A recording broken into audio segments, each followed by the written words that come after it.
This month's podcasts are sponsored by Aubergine Legal. Do you sometimes worry that your business isn't meeting all its legal compliance requirements and wonder if you're ticking all the legal boxes? Are you losing sleep worrying about a piece of legislation that you may or may not be complying with? Perhaps you need some help with your client contracts or your data protection compliance. Or maybe you're worried that your website doesn't have the right documents or legal notices in the right place. Perhaps you have a brand that you want to protect with a trademark. How about if you could outsource it all and eliminate all of your worries? If so, then get in touch with Aubergine Legal, a friendly commercial legal consultancy offering practical and clear commercial legal advice without the overwhelming legal jargon, taking the worry away and helping you to protect your business and minimise your risks. Aubergine offers a free 30-minute consultation if you have any questions or want to find out if they can help, and you can access this link and book your free 30-minute call via the link in the show notes. Welcome to the Bring Your Product Idea to Life podcast. This is the podcast for you if you're getting started selling products or if you'd like to create your own product to sell. I'm Vicky Weinberg, a product creation coach and Amazon expert. Every week I share friendly, practical advice as well as inspirational stories from small businesses. Let's get started. Hi, I hope you're having a great day so far. So today on the podcast, I'm speaking to Kirsty Brummell. Kirsty helps businesses ranging from startups to larger corporations to effectively protect, enforce and manage their trademarks and designs. She gives advice on copyright matters and helps businesses realise the potential of their intellectual property. So this is an episode I've been wanting to record for quite some time. I was just looking for the perfect person and then along came Kirsty, which was fantastic. So I get lots of questions about patents, trademarks, copyrights, how to keep your intellectual property safe. And Kirsty is the perfect person to answer all of those questions. So we go into detail about all the different kinds of intellectual property, what you need to do to register, how much it costs, and what to do if you believe someone is violating your copyright, and also what to do if you get contacted by someone to say that you are violating theirs. So all in all, I think there is a lot that we can all learn from this episode. I certainly learned lots of things I didn't know before. And I guess the key thing I want you to take away is that Kirsty makes this kind of complex subject a lot less scary. I think her overline message is, whatever happens, please don't panic. And I think that's a really reassuring message. Hopefully you will feel the same after you've listened to the episode. And if you have any questions at all on anything that Kirsty's covered in this episode, you'll be able to contact her via the details in the show notes. So I'd love now to introduce you to Kirsty. So hi Kirsty, thank you so much for being here. Thanks for having me. Thanks for having me on the podcast. You're so welcome. Can we start by you please give an introduction to yourself, your business and what you do? Yeah, sure. So my name's Kirsty Brummell. I'm a chartered UK trademark attorney and I set up Trademark Tonic in May 2020. And basically I help businesses and individuals to protect their intellectual property rights. So covering trademarks and designs and copyright mainly, and just helping in all aspects, whether that be protection, enforcement, management, and anything to do with IP matters. Brilliant. Thank you so much. So I know this is a huge topic, Kirsty. So let's start by talking about intellectual property and maybe what that means and what are some of the things that we could protect as a small business. Yeah, sure. So in terms of intellectual property, it's an umbrella term, which basically it's to do with intangible assets. And that covers things such as trademarks, designs, copyright, patents. And there's also some other topics as well that it can cover off. But those are the main four. And I specialise particularly in trademarks, designs and copyright. So with trademarks, that covers brand names and logos and basically, registering a trademark, for example, to obtain protection and be able to help you to defend your brand name against other businesses if necessary, and also to build up your own rights in relation to a brand name or logo. Designs could include registering a design, again, to try and help protect it, to be able to prevent other people, from copying or having a sort of identical type of design or something very closely similar. And copyright is an automatic right in the UK, and that can cover things. It's sort of like a broad variety of things such as books and magazines. It could include drawings. It could include sculptures. So all sorts of things that fall under copyright, and that comes into existence once you record whatever it is. So, for example, drawings, that you actually record them down, and then you would have copyright in relation to that. And then patents as well, which is to do with inventions, and basically there needs to be an inventive step and capable of industrial application, and also it needs to be novel in order to obtain a patent registration, for example, in the UK. That's brilliant, thank you. So just coming back to copyrights, you mentioned that you have automatic copyright. What does that mean, Kirsty? So in the UK, basically, with certain types of intellectual property, for example, with trademarks and designs and also patents, you can go through registration. So, for example, with trademarks, you might want to register your brand name at the Intellectual Property Office, which can be done online. And the UK IPO, which is what it's called, is based in Newport. They've also got an office in London, but a lot of services are provided online. So there's that registration route. But with copyright, you don't have to go through this registration route in the UK. It's just basically automatic, that it comes into existence once you've recorded the works that you've created, for example, down on a piece of paper, or maybe you've created something on the computer. And once it's recorded down or recorded in writing, so to speak, then the author of that work will have copyright protection basically in that work itself. Oh, okay. I didn't realise that. Do you have to do anything to prove, like, when you created it, for example? Yes, so that's one thing that I always sort of mention, to businesses and individuals when they come and they ask about copyright, is to make sure, if possible, when you're creating any new work, so maybe, if you're doing drawings or, you're writing a book or whatever it is, that basically along the way you're making records of, the dates of creation of certain pieces of work, and also who created it. So if it's yourself, sort of keeping a record of that. And then that could all be used, if necessarily, down the line as evidence, if there was any sort of dispute in relation to, for example, who owns copyright in a work. And also, if anyone came along and say copied book material, that you then might want to use your records and evidence in a worst case scenario, last resort court case against another business, maybe, or an individual. That makes sense. Thank you. So let's say that someone's looking to get some kind of protection for whether it's their brand name or it's a patent. Are there any steps we need to take before going ahead and registering? Yes. So depending on what you're looking to protect, for example, with patents, there are certain criteria you have to meet. So for, say, an invention to actually be patentable in the first place, it would have to be novel. So it has to be new and not already out there, like in the public domain. It has to have an inventive step, something that's not obvious, that's inventive about, what you've created in terms of the invention. And then it has to be capable of industrial application. So before actually then trying to, file a patent application, you want to make sure, first of all, that you've met those criteria where possible, so that, you don't want to sort of waste money, like filing the application and find out it wasn't patentable in the first place. So it's good to look at that, first of all.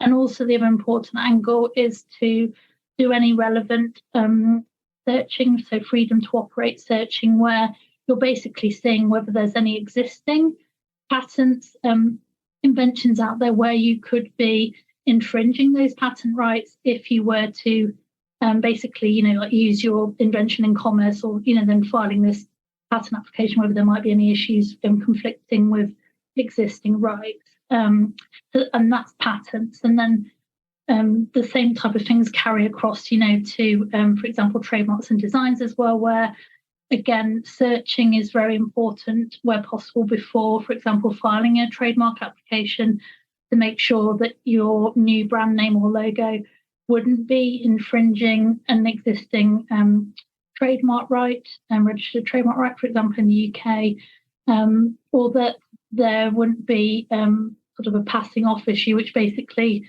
if you're using a brand name over time in the UK and you've built up some goodwill, you can have established basically passing off rights, so to speak, and it's to make sure you're not conflicting with those rights as well, where people have built up goodwill over time in relation to a brand name, so sort of registered and under registered rights to look at. So yeah, definitely searching is quite important, I would say. And then on the trademark side as well, it's making sure, and this is another important point, that your new brand name or logo is actually distinctive enough in the first place to obtain a registration. So what happens when you file, for example, a trademark application at the UK Intellectual Property Office is that it will get examined after about 2 to 4 weeks from filing, and the examiner at the office will be looking at a trademark application with the brand name or logo to see, is it distinctive enough to actually be registered as a trademark? Would it be seen as a badge of origin by consumers? So they make an assessment. And in terms of being distinctive, the best and the strongest trademarks are those, for example, that are invented words, or maybe you've got a combination of two unusual terms brought together, whereas weaker trademarks and those which could be harder to protect would be more on the descriptive side.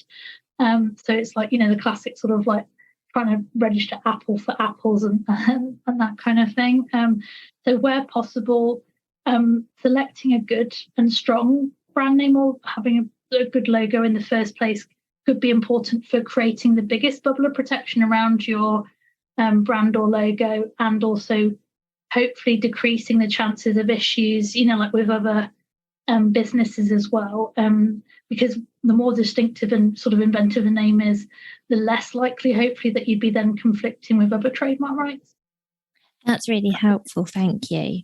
And I think I heard something once before, and you'll be able to tell me if this is correct, Kirsty, that you can't register the same name if there's a company in the same industry, like a company in the same industry with the same name. That can be a problem.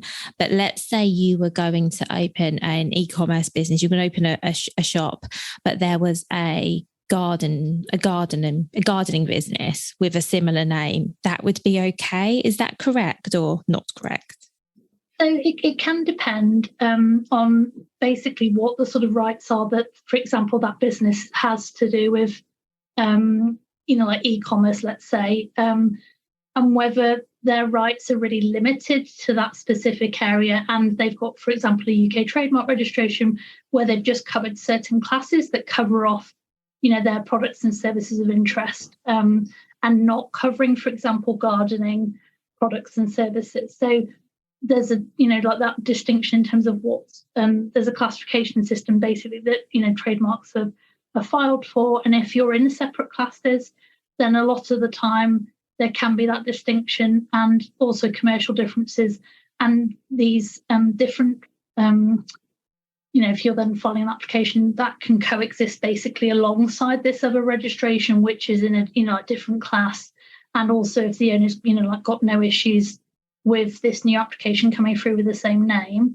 Now, sometimes there could be businesses that have an established reputation. I mean, particularly, like big business multinationals, where they might have covered so many classes in their trademark application, but because they have a reputation and because they're so well known, then basically it broadens out, the extent of their trademark rights, and then they can basically oppose, for example, a new application on the basis of their reputation, even, extending to dissimilar classes of goods and services.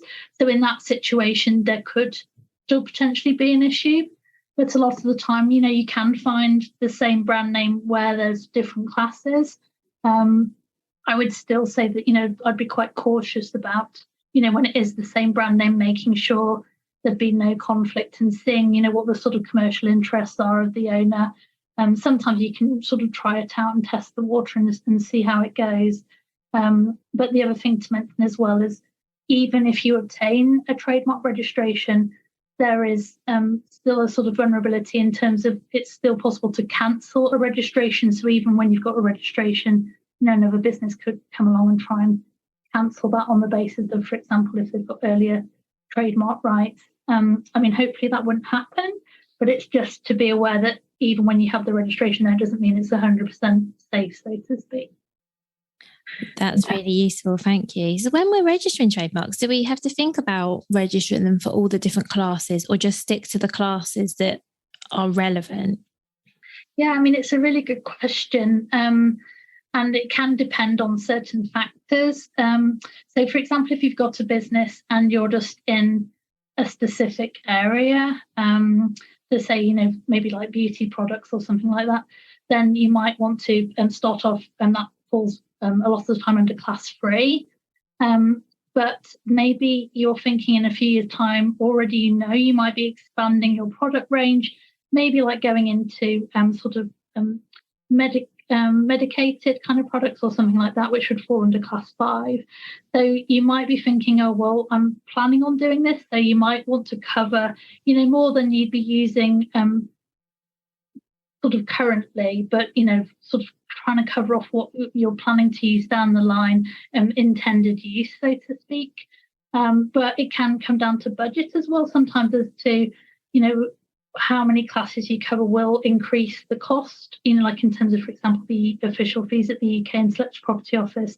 So then sometimes it might come down to your core classes of interest at the beginning, and then maybe later down the line when you've got more budget to be thinking about filing maybe like another trademark application, you might want to then cover off different classes. But again, the other thing to think about, and there's all the different things to think of all the time, is that is it good to cover up what you can at the beginning, just to avoid like later on down the line, could someone else come along and then maybe cause a conflict, with like new classes that you might want to then cover. So certainly it's something to be carefully thinking about at the beginning. But a lot of the time I find that when businesses come to me, it's more about the especially when they're starting up, just about the core classes at the beginning, and then maybe thinking further down the line about covering off other classes.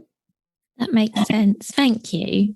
You mentioned costs a moment ago, Kirsty. So this is probably a good time to talk about costs. And I really appreciate you will not be able to give us exact costs, because there'll be so many different scenarios for every different business. Everyone listening will have their own unique situation.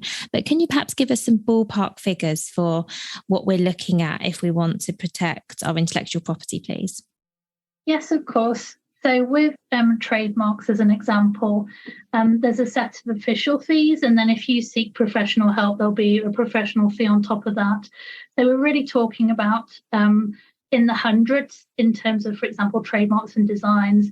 With trademarks specifically, as an example, the official fee at the UK IPO would be £170 when you file online for one class of goods or services, and then for each extra class of goods or services that you add, the official fee would be £50 for each extra class that you add on.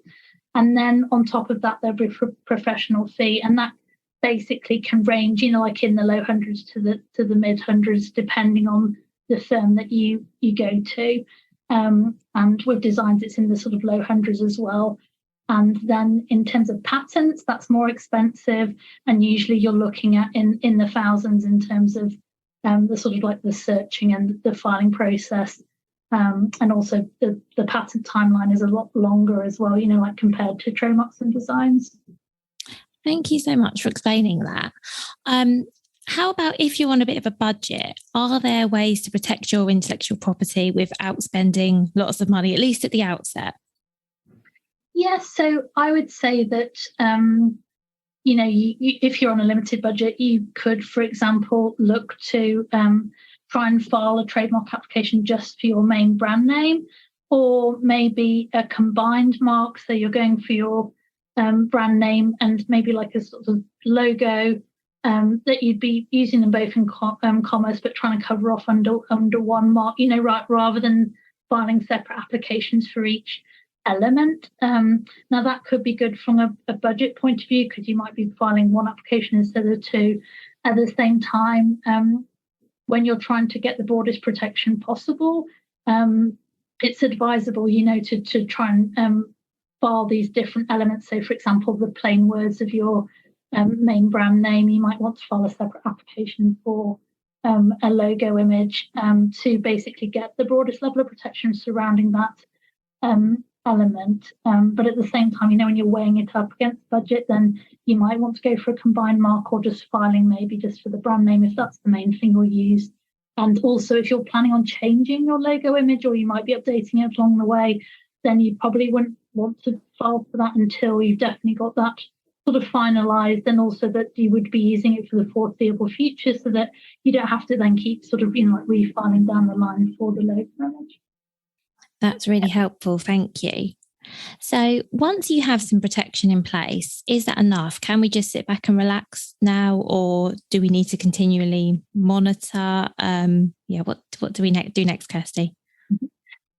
So in terms of having a registration, I mean, that's great. If you've managed to obtain a trademark registration, then that gives you the right to be able to, for example, prevent another business or individual from using an identical or a confusingly similar brand name or logo where it covers off identical or similar goods and services.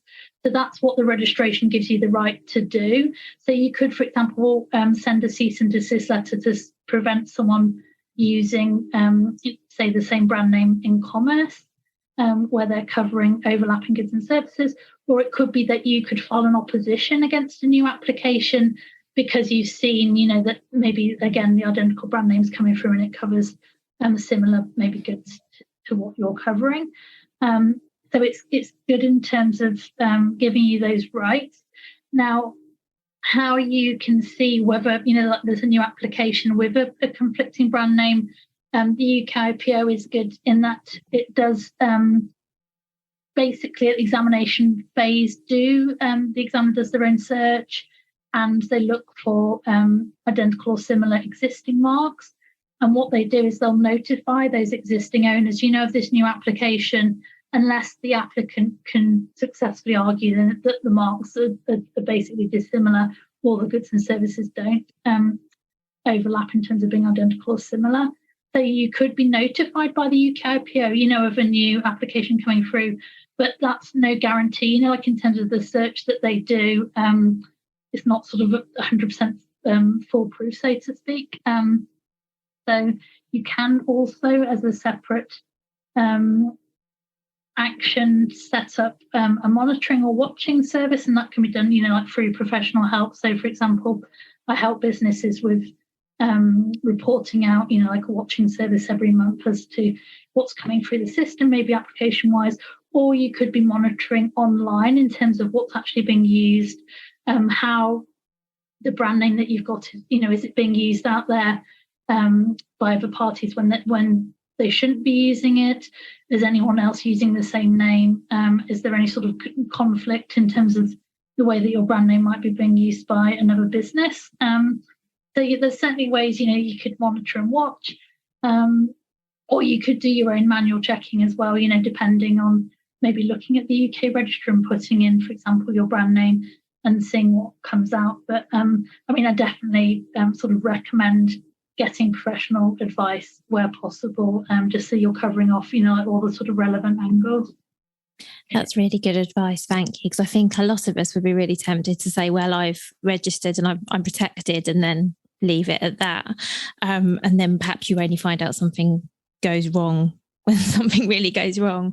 And let's talk a little bit about that, actually, Kirsty, because something I've seen a few instances of this on social media. I actually had a lady come on my podcast who this has happened to. And the thing I wanted to talk about is when someone sort of copies, whether it's your products, your branding. So I've seen a few stories you probably have about bigger brands maybe copying something that's the work of an individual or a small brand. What do you do when that happens to you? What steps would you advise someone takes? Yes, so it can depend as to what is actually being done. So, for example, on the trademark side, if you can see that maybe someone's copied your logo and you've got that registered, then there would be the option to basically contact that business or individual to let them know about your registered trademark rights and that you've seen, that they're basically using this logo in commerce and it's conflicting with your registered right. and that you're giving them the opportunity to basically either stop using, or, for example, if they've filed an application, to then withdraw that application. Otherwise, you're going to take further action. So it's whether you want to contact them yourself, or, again, I always recommend where possible to seek professional advice.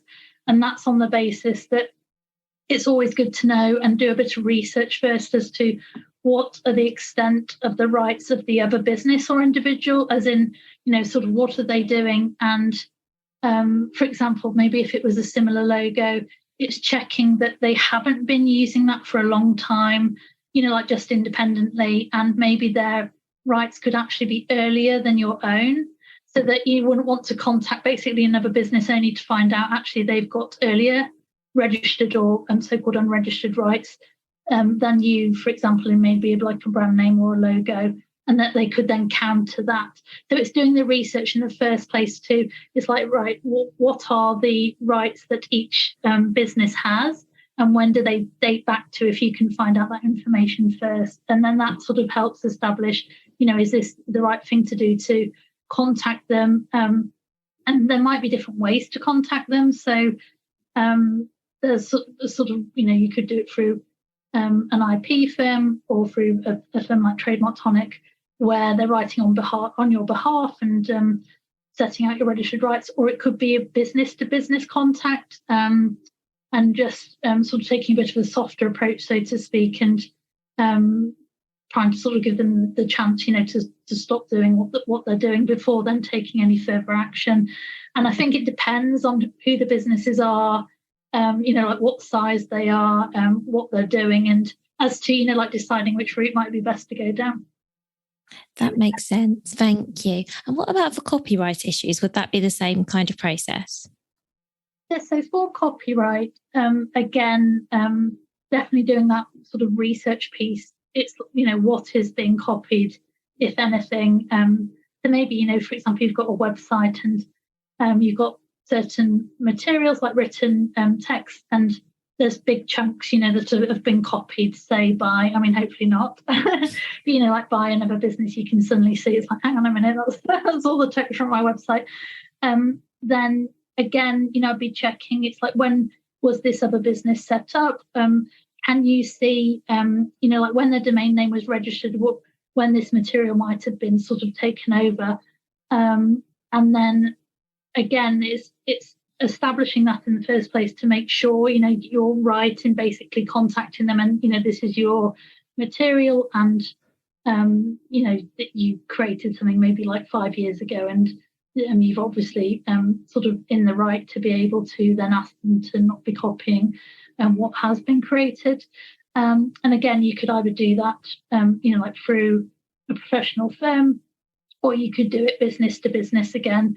And sometimes I think it's good to know who, you're getting in touch with, and what that business is like, and what the sort of outcome of that might be. Because, as you've seen from some of the bigger cases, like the M&S and Aldi, and even this Percy Pigs matter that's come up this week with this ice cream, that, sometimes you have to think as well about sort of publicity. And, for example, if you send a cease and desist letter, is that going to end up in the public domain?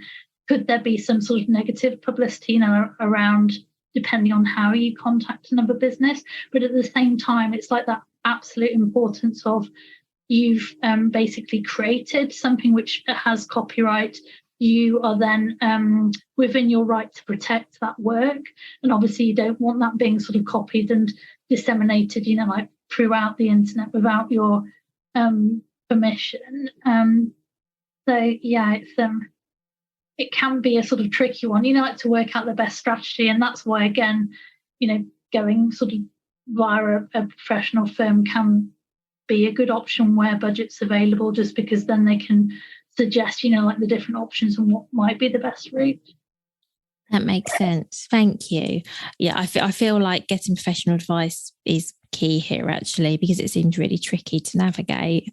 And you might possibly say the same for my next question, which is, what do you do if the opposite happens and somebody contacts you and says you've infringed on my copyright or my trademark? Or let's assume it's copyright, because let's say that we've all done our checks before we've registered a trademark, and that's all fine. But if a company comes to you and says, actually, you've infringed upon our copyright, we sell a t-shirt that looks like this, and now you're selling a t-shirt that looks like this, what do you do if that happens? So if it was like the sort of design drawing, like on a t-shirt, or maybe like copied a logo that had copyright protection in it, then I would definitely, in that way round, I think where possible, and again where budget allows, seeking some professional advice first off would be important, because it would be to establish, are you actually infringing that copyright? Is there an issue at all here? Or if not, can you then basically push back and say, you've taken legal advice and actually this isn't copyright infringement, and you're not going to be stopping doing what you're doing. On the other hand, if there is a conflict and the advice is, this could potentially be an issue in terms of infringement, then you might want to think about whether there's any amendments, for example, you could make in terms of like a design drawing or a logo, or maybe coming up with something new. Worst case scenario, like having to withdraw maybe certain products. But again, I think where you can, it's good to get that advice, because if you sort of rush in and reply and without maybe like knowing the facts, then it could potentially be detrimental as to the sort of escalation or the outcome. So yeah, again, where possible, essential advice would be good. And do we need to really panic if this happens? Are we going to get massive fines or anything like that? Usually I would say try not to panic. If you received a cease and desist letter, normally it's a pretty sort of standard things, that IP lawyers might do, like in terms of on behalf of their client, as an initial action, sending the cease and desist letter out. Normally there's a period of time given to maybe like withdraw an application if that's what you filed, or to stop using commerce as a worst case scenario within a certain period of time, but also within that period of time that you could seek advice and then sort of get a reply sent, maybe like countering what they've said.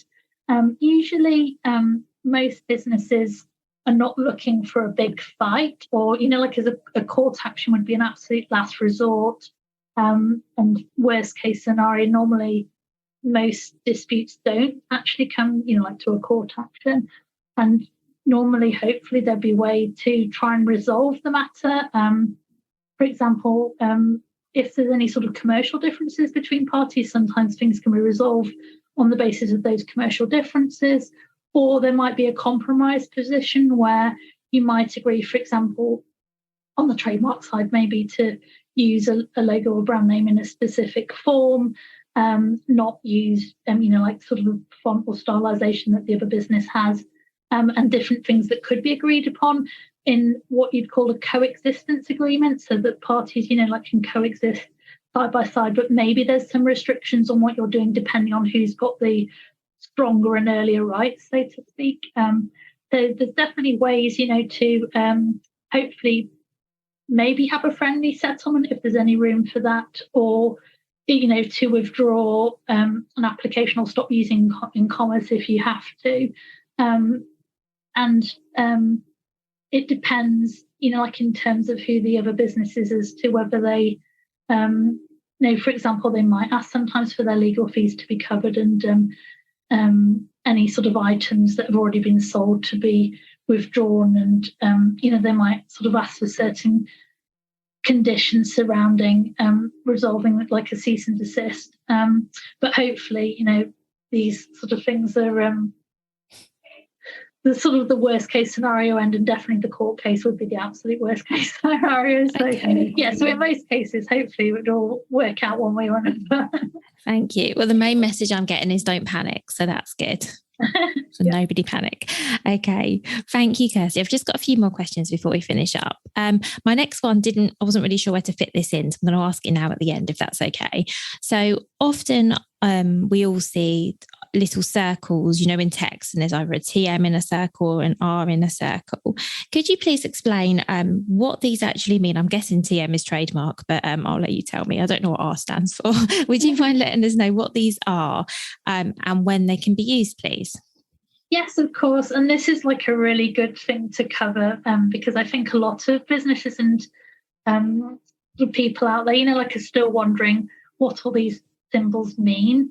So in terms of the R in a circle, the R means registered, and you can use the R in a circle when, for example, you have a trademark registration in place. So in the UK, once you have that registration, you could be using the R in a circle next to your brand name or logo, depending on what you've had registered. And you basically can't use the R in a circle if you don't have that registration in place yet. So it's actually would be, like a legal requirement to only use it, once you've had the registration. Whereas the TM, which means trademark symbol, that can be used at any time next to your brand name or logo. So even if you haven't filed a trademark application, you could still, for example, be using the TM in a circle, or if you've got an application in place, you could use it. Or even if you've got a registration, you might opt to use the TM in a circle rather than the R in a circle. And that might be, for example, in cases where you're maybe selling products in different markets, maybe say the UK and then across the EU, and you don't have trademark registrations in place in certain countries. So when you have your packaging, it might be easier just to use the TM in a circle across those markets, because then that doesn't have any issues, in terms of using the R in a circle where you don't have registrations yet. The other thing I would say is the rules can vary slightly depending on the countries of interest. So it's always good to check, locally outside of the UK as to what those rules might be. But in the UK anyway, it's more easygoing in terms of the TM in the circle, and then obviously only using the R in a circle once you have a registration. That makes sense. Thank you. And I guess if you're not sure, again, this is another area you can get some professional advice on if you're not sure which you should be using where. Oh, thank you so much, Kirsty. So I've got one final question to end on, if that's okay, which is, what is your number one piece of advice when it comes to protecting your intellectual property? So what's the one thing you want people to take away from this? I would just say, just a couple of things, That's fine. if that's okay. But one of them would be to do your research at the beginning as to, depending on what the IP is. So if it's a trademark that you want to try and register, is your brand name or logo distinctive enough to register in the first place? Trying not to opt for descriptive terms where possible. So coming up, with an invented brand name if possible. Something unusual that would stand out and be unique, so that you have that biggest bubble of protection possible basically surrounding your trademark. And also making sure where budget allows to do that searching before you file an application or before you start using in commerce, to try and make sure you're not infringing anybody else's registered rights, or that there could be any passing off issues in terms of use of the brand name over time where goodwill's been built up, for example, in the UK. And then the same, with patents as well, is just making sure, an invention, for example, is patentable in the first place before you would then file a patent application, doing a freedom to operate search before filing as well, where budget allows. And then the same on the design side as well, just making sure that it fits the criteria in terms of being new and having individual character and doing any searching where you can. So it basically puts you in a good position, before you start doing any filings, and to sort of help you with the obtaining rights, but also not wasting money, like on filing applications where you might not be able to obtain the registration. That's really helpful. Thank you so much. And thank you for everything that you've shared with us. It's been really useful. Thank you. It's been brilliant talking to you. Thank you so much for listening right to the end of this episode. Do remember that you can get the full back catalogue and lots of free resources on my website, vickyweinberg.com. Please do remember to rate and review this episode if you've enjoyed it, and also share it with a friend who you think might find it useful. Thank you again, and see you next week.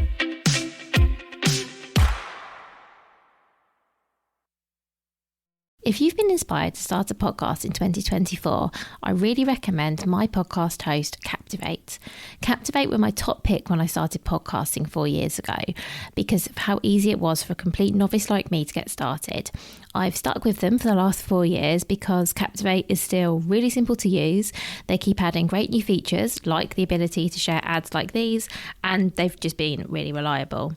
So when you're ready to start your own podcast, you can use the link in the show notes and get a free 7-day trial with Captivate.